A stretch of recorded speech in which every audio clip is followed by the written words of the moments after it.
परिचय। बच्चों, आज हम अम्लीय, क्षारीय व उदासीन विलयन को पहचानने के लिए एक प्रयोग करेंगे। ठीक है सर। सबसे पहले एक बूंद विलयन नीले लिटमस पेपर पर डालें। यदि ये लाल हो जाता है तो इसका अर्थ है कि ये अम्लीय व्यवहार प्रदर्शित करता है। इसके बाद विलयन की एक बूंद लाल लिटमस पेपर पर डालें। यदि ये नीला हो जाता है तो ये क्षारीय व्यवहार को प्रदर्शित करता है। और अंत में हम तीसरे समाधान के लिए परीक्षण करेंगे, जिसमें रंग अपरिवर्तित रहता है, जिसका अर्थ है कि विलयन उदासीन है, अर्थात हम कह सकते हैं कि साम्यावस्था में है। सर, ये साम्यावस्था क्या है? साम्यावस्था वो स्थिति होती है जिसमें क्षार के अणुओं की संख्या अम्ल के अणुओं की संख्या के बराबर हो जाती है। आइए इस बारे में और अधिक जानें। इस पाठ में आप भौतिक और रासायनिक साम्यावस्था के बारे में अध्ययन करेंगे।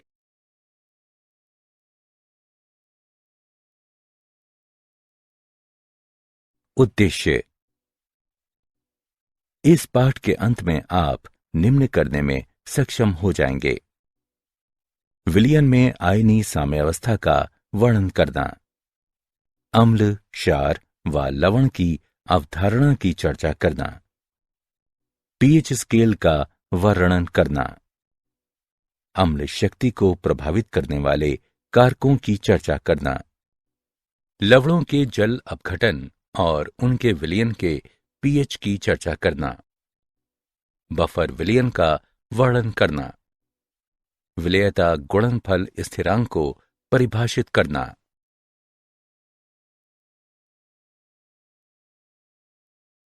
विलयन में आयनिक साम्यावस्था। सोडियम क्लोराइड जैसे पदार्थ का जलीय विलयन सल्फ्यूरिक अम्ल इत्यादि में से विद्युत का प्रवाह होता है, जबकि शर्करा, यूरिया इत्यादि के जलीय विलयन में से विद्युत का प्रवाह नहीं होता है।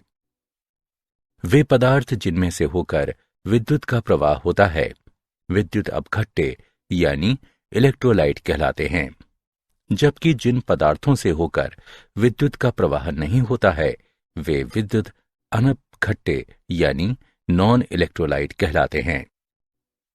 वे विद्युत अपघट्य जो अपने विलयन में लगभग पूर्ण रूप से आयनीकृत हो जाते हैं प्रबल विद्युत अपघट्य कहलाते हैं, और वे विद्युत अपघट्य जो अपने विलयन में अपूर्ण रूप से आयनीकृत होते हैं दुर्बल विद्युत अपघट्य कहलाते हैं। वो साम्यावस्था जिसमें जलीय विलयन में आयन संबद्ध होते हैं आयनिक साम्यावस्था कहलाती है।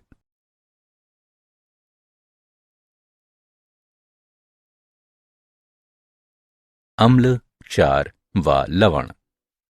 विद्युत अपघट्य अम्ल, क्षार व लवण कुछ भी हो सकते हैं। अम्लों का स्वाद खट्टा होता है। सिरके में एसिटिक अम्ल होता है। इमली में टार्टरिक अम्ल होता है। अम्ल नीले लिटमस पेपर को लाल बनाते हैं। क्षारों का स्वाद कड़वा होता है। वे लाल लिटमस पेपर को नीला बनाते हैं। कास्टिक सोडा, वॉशिंग सोडा सामान्य रूप से इस्तेमाल होने वाले क्षार हैं। अम्ल, क्षार व लवण। अम्लों व क्षारों की अरेनियस अवधारणा। अम्ल वह पदार्थ है जो जल में मिलाए जाने पर H+ आयनों की सांद्रता में वृद्धि करता है, जबकि क्षार वह पदार्थ है जो जल में मिलाए जाने पर OH- आयनों की सांद्रता में वृद्धि करता है। HCl और HNO3 जैसे अम्ल जो कि जलीय विलयन में लगभग पूर्ण रूप से आयनीकृत हो जाते हैं प्रबल अम्ल कहलाते हैं, जबकि CH3, COOH जैसे अम्ल जो पूर्ण रूप से आयनीकृत नहीं होते हैं दुर्बल अम्ल कहलाते हैं।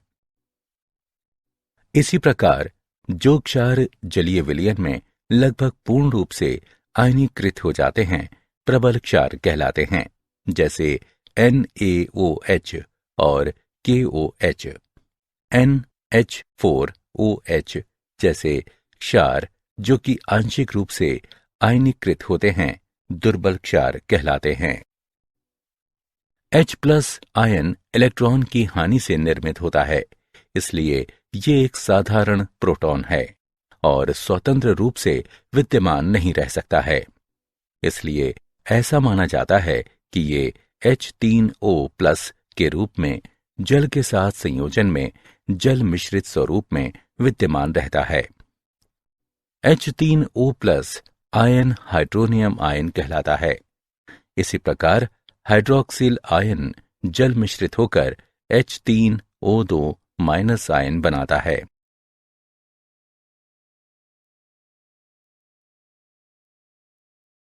ब्रोंस्टेड, लॉरी अम्ल एवं क्षार। उनके अनुसार अम्ल वो पदार्थ है जो प्रोटॉन प्रदान कर सकता है। क्षार वो पदार्थ है जो प्रोटॉन प्राप्त कर सकता है। संयुग्मी अम्ल, क्षारक युग्म निम्न अभिक्रिया में दिया गया है। अग्रवर्ती अभिक्रिया में जल एक प्रोटॉन अमोनिया यानी क्षार को प्रदान करता है और अम्ल के रूप में कार्य करता है।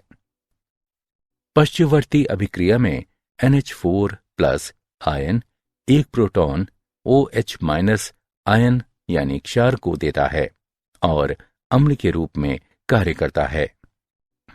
अम्ल द्वारा प्रोटॉन त्यागने से बना हुआ क्षार अम्ल का संयुग्मी क्षार कहलाता है, जबकि क्षार द्वारा प्रोटॉन प्राप्त करने से बना अम्ल क्षार का संयुग्मी अम्ल कहलाता है। उदाहरण में OH- H2O का संयुग्मी क्षार है और NH4+ NH3 का संयुग्मी अम्ल है।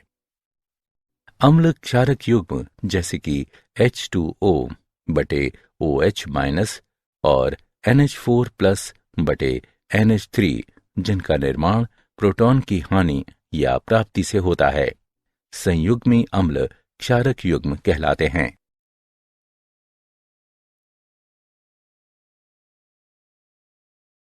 उदाहरण निम्न ब्रोंस्टेड क्षारों के लिए संयुग्मी अम्ल लिखें। H2O NH3 और C2H 5OH। विलयन संयुग्मी अम्ल का निर्माण क्षार से प्रोटॉन की प्राप्ति से होता है।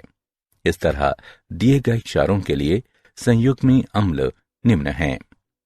H2O के लिए संयुग्मी अम्ल H3O+ है। NH3 के लिए संयुग्मी अम्ल NH4+ है। C2H5OH के लिए संयुग्मी अम्ल C2H5OH2+ है।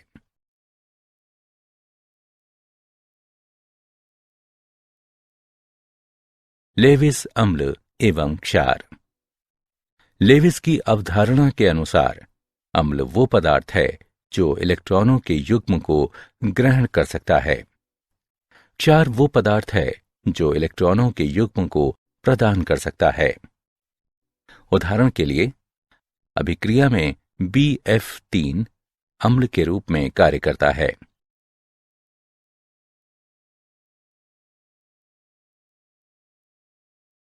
अम्लों एवं क्षारों का आयनन।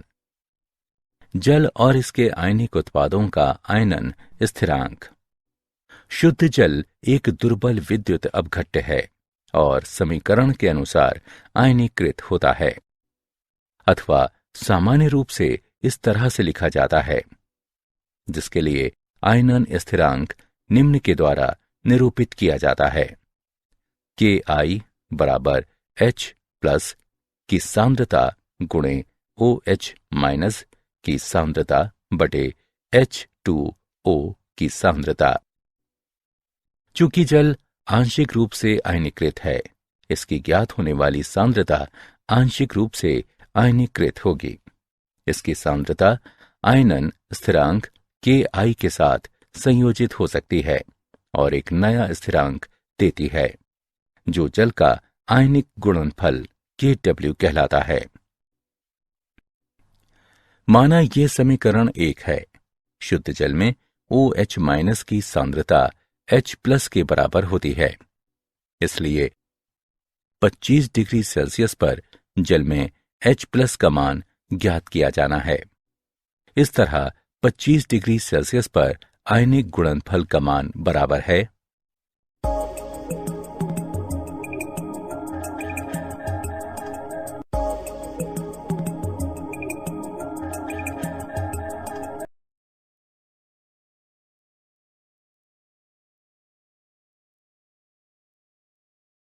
pH scale. विलयन के pH हाइड्रोजन आयन सांद्रता के ऋणात्मक लघुगणक के रूप में परिभाषित किया जा सकता है।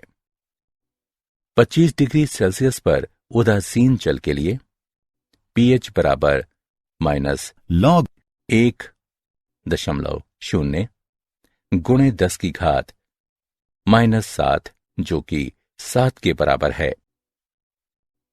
25 डिग्री सेल्सियस पर अम्लीय व क्षारीय का समरूपी pH क्रमशः 7 से कम और 7 से अधिक होगा। हम pOH स्केल को हाइड्रोक्सिल आयन सांद्रता के ऋणात्मक लघुगणक के रूप में परिभाषित कर सकते हैं। pH तथा pOH दोनों एक दूसरे से निम्न समीकरण के द्वारा संबद्ध हैं। pH प्लस pOH बराबर pKw। pKw का मान 25 डिग्री सेल्सियस पर 14 है। pKw हाइड्रोजन और हाइड्रोक्सिल आयनों की आपेक्षिक सांद्रता को नियंत्रित करता है क्योंकि उनका गुणनफल स्थिर रहता है।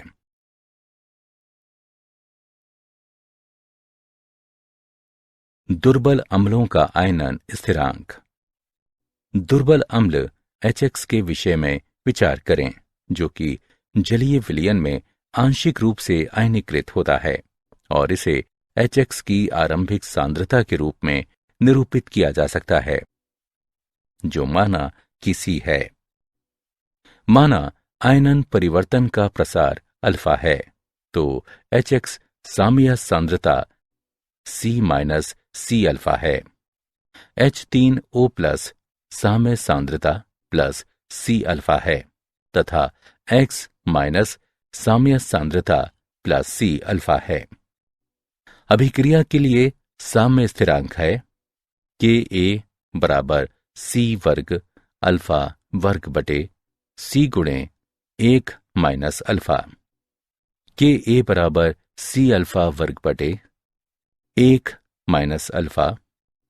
Ka को अम्ल HX का वियोजन या आयनन स्थिरांक कहा जाता है। इसे मोलर सांद्रता के रूप में निरूपित किया जा सकता है। हाइड्रोजन आयन सांद्रता का pH स्केल प्राप्त करने के लिए विस्तारित किया जा सकता है। दुर्बल क्षारों का आयनन। दुर्बल क्षार XOH के आयनन को इस प्रकार निरूपित किया जा सकता है। क्षार के आयनन के लिए साम्य स्थिरांक को Kb द्वारा निरूपित किया जा सकता है और ये क्षार आयनन स्थिरांक कहलाता है। इसे निम्न रूप में दर्शाया जाता है। यदि आरंभिक सांद्रता C है और क्षार के आयनन की मात्रा अल्फा है तो साम्य स्थिरांक को निम्न रूप में लिखा जा सकता है Kb बराबर C अल्फा वर्ग बटे 1 - अल्फा। हाइड्रोजन आयन सांद्रता का pH स्केल प्राप्त करने के लिए विस्तारित किया जा सकता है।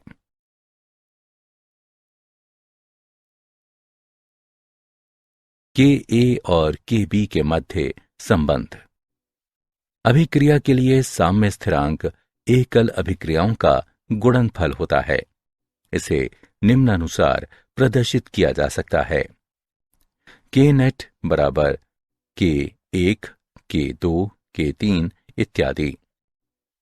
संयुग्मी अम्ल क्षारक युगल के लिए Ka Kb बराबर Kw।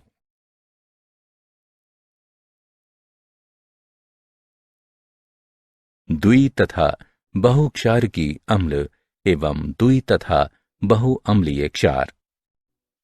वे अम्ल जिनके एक अणु में से एक से अधिक आयनन योग्य हाइड्रोजन परमाणु होते हैं, बहुक्षारकीय अम्लों के रूप में जाने जाते हैं।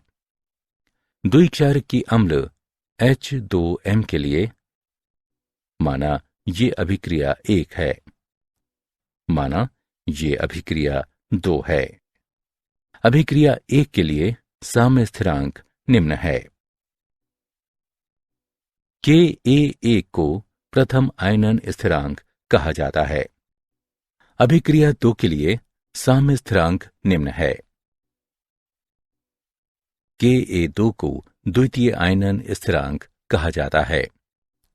स्थिर वैद्युत बल अधिक होने के कारण Ka1 Ka2 से बड़ा है।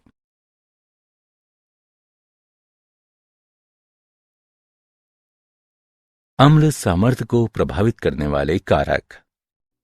आबंध सामर्थ्य। अम्लीय प्रोटॉन और अन्य शेष अणुओं के मध्य आबंध की सामर्थ्य का अम्लता पर प्रभाव पड़ता है। सामान्य रूप से आबंध जितना दुर्बल होगा, अम्ल की अम्लता उतनी ही अधिक होगी। आबंध ध्रुवणता।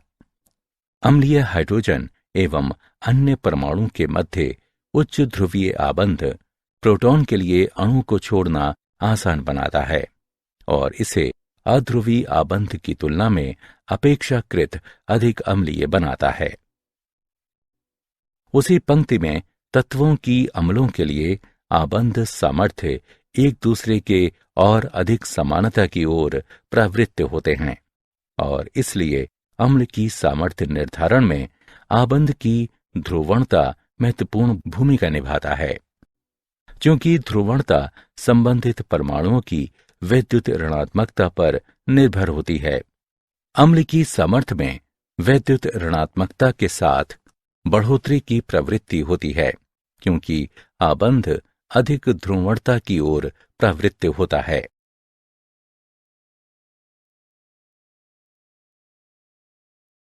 अम्लों एवं क्षारों के आयनन में उभयनिष्ठ आयन प्रभाव। उभयनिष्ठ आयन प्रभाव किसी आयनिक साम्य में वो विस्थापन है जो किसी ऐसे विलय के मिलाए जाने के कारण है जो वो आयन प्रदान करता है जो साम्यावस्था में भूमिका निभाता है। एसिटिक अम्ल HC2H3O2 पर विचार करें।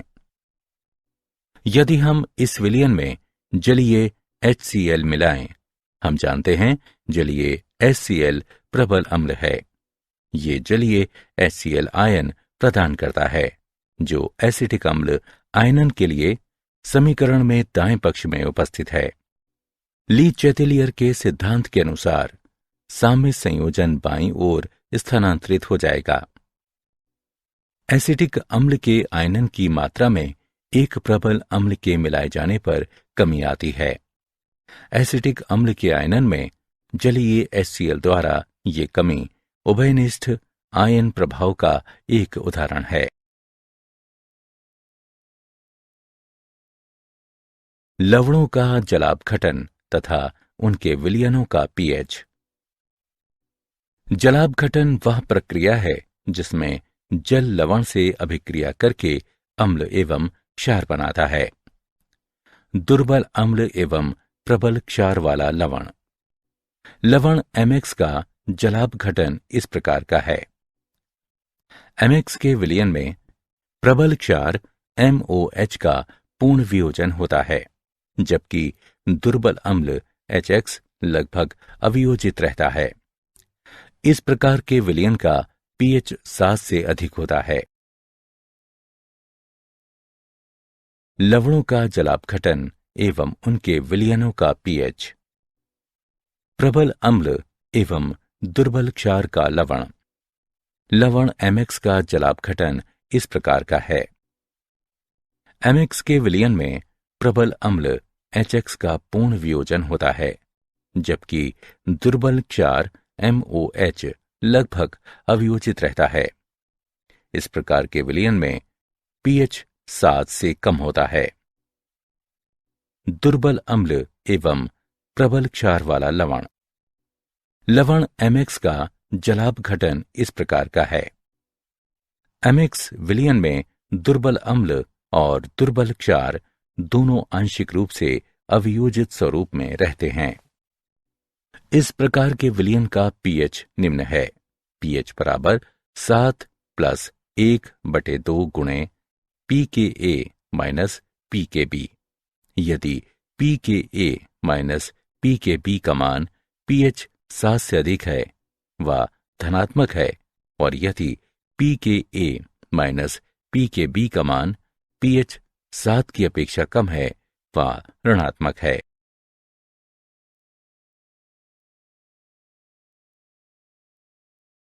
बफर विलयन।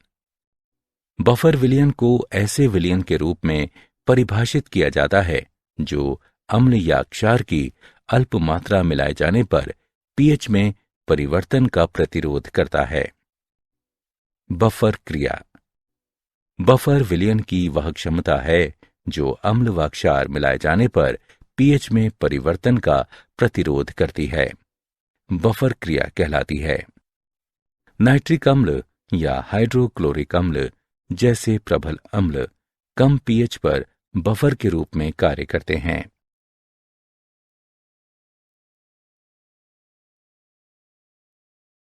अल्प विलय लवणों की विलयता साम्य। किसी विलयन में विलयता लवण की लैटिस एंथैल्पी यानी पूर्णोष्म तथा आयनों की विलायक योजन एंथैल्पी पर निर्भर करती है। विलयता गुणनफल स्थिरांक। किसी अल्प विलय लवण के लिए जो साम्यावस्था स्थापित करने के लिए वियोजित होता है। विलयता गुणनफल स्थिरांक को निम्न रूप में परिभाषित किया जा सकता है। इलेक्ट्रोलाइट सूत्र में जहां Ay+ व Bx- संबंधित धनात्मक एवं ऋणात्मक आयनों को निर्दिष्ट करते हैं और X व Y इन आयनों की संख्या को निरूपित करते हैं। इसलिए दिए गए तापमान पर किसी अल्प विलय लवण के विलयता गुणनफल को संतृप्त विलयन में इसके आयनों की सांद्रता का गुणनफल के रूप में परिभाषित किया जा सकता है, जिसमें प्रत्येक सांद्रता पद की घात विद्युत अपघटनों के वियोजन को प्रदर्शित करने वाले समीकरण में आने वाले आयनों की संख्या की आवृत्ति के बराबर होती है। लवण की विलयता ज्ञात होने पर इसके विलयता गुणनफल की गणना की जा सकती है। उदाहरण के लिए मान लें AB लवण है। किसी विशिष्ट तापमान पर इसकी विलयता S मोल प्रति लीटर है। लवण के S के मोल आयनीकृत होकर A+ के S मोल तथा B- के S मोल देते हैं। KSP बराबर है A+ की सांद्रता गुणे B- की सांद्रता के, जो कि बराबर है S गुणे S यानी S वर्ग के।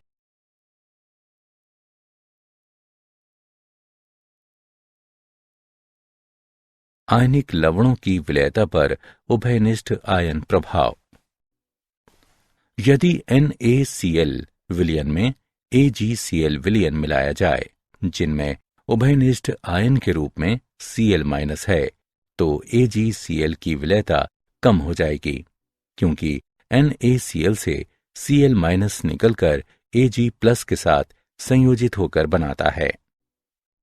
इसी प्रकार यदि इसके एक आयन की सांद्रता में कमी आती है तो दोनों आयनों की सांद्रता बढ़ाने के लिए एक बार पुनः KSP बराबर QSP होने तक अधिक लवण वियोजित होगा। ये इसके लिए भी लागू होता है जो कि NaCl विलयन में HCl का इस्तेमाल करते हुए Cl- द्वारा अवक्षेपित होता है। उभयनिष्ठ आयन प्रभाव को किसी विशेष आयन के लगभग संपूर्ण अविक्षेपन के लिए उपयोग किया जाता है, क्योंकि द्रव्यमान निर्धारण द्वारा भारात्मक आकलन हेतु इसके आंशिक विलय लवण का KSP मान बहुत कम होता है। क्या आप जानते हैं प्रबल अम्ल उच्च रूप से संक्षारक होता है। उदाहरण के लिए सल्फ्यूरिक अम्ल वे धातुओं को वियोजित कर सकते हैं। जो क्षार जल में वियोजित हो जाता है क्षारक कहलाता है। जब आप किसी अम्ल को क्षारक में मिलाते हैं तो दोनों उदासीन हो जाते हैं। अम्ल और क्षारक एक साथ अभिक्रिया करके लवण और जल बनाते हैं।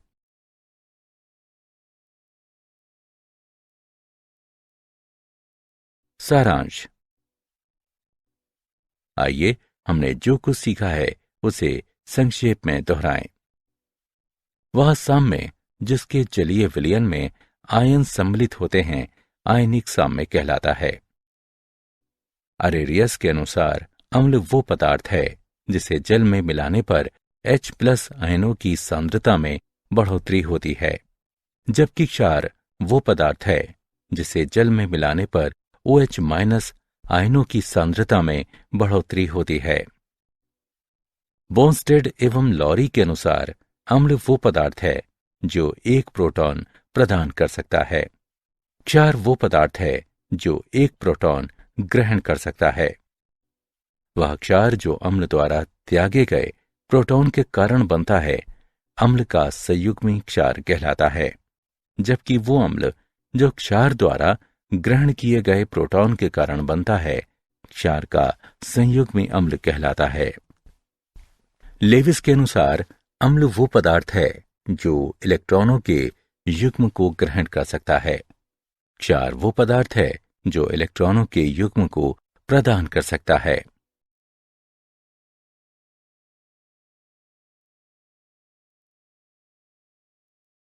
किसी विलयन के pH को हाइड्रोजन आयन की सांद्रता के ऋणात्मक लघुगणक के रूप में परिभाषित किया जा सकता है। जलापघटन वह प्रक्रम है जिसमें जल लवण के साथ अभिक्रिया करके अम्ल और क्षार बनाता है। बफर विलयन को उस विलयन के रूप में परिभाषित किया जा सकता है जो अल्प मात्रा में अम्ल या क्षार मिलाए जाने पर pH में परिवर्तन का विरोध करता है।